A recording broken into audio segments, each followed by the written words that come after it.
Na, szevasztok, üdvözlök mindenkit! Most jövök a miskolci törvényszékről.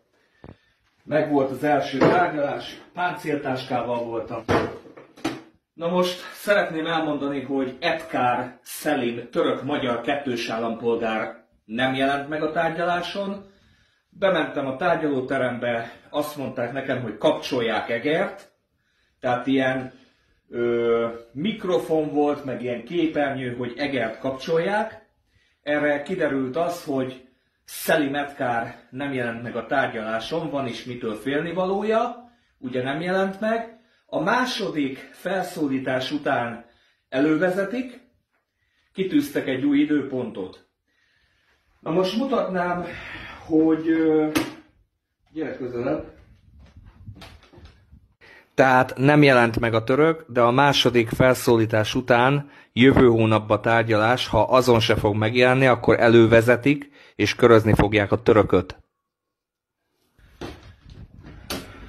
Tehát mutatnám nektek a táskába, amik ugye benne vannak.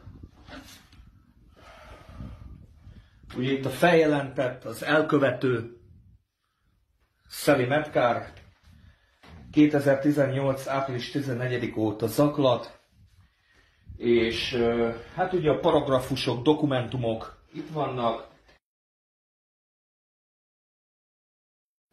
Tehát megvolt az első tárgyalás, a török nem jelent meg, újabb időpont van kitűzve jövő hónapra. Na most azt szeretném mondani, hogy nekem minden bizonyíték megvan, hogy a török embereket uszított rám, embereket bérelt fel, hogy rám jöjjenek emberek, golyó, meg ilyeneket rám állított. Ugye mindent hangba megmondott a török, minden le van mentve, országos szintű megszégyenítést csinált ellenem.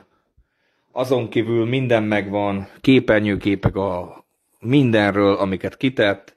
Minden megvan, ugye a Facebook letörölte a hamis oldalt, amit csinált rólam, de arról is mentve van minden. Szóval a jövő hónapban szeretettel várunk a miskolci törvényszéken, Szelim Edkár. Ezt neked üzenem. Beszéltem a bíróval, mindenkivel, átadtam még neki most is dokumentumokat, bizonyítékokat rólad, hogy miket csináltál, hogyha most hallgatod ezt az adást, török, akkor ezt üzenem neked.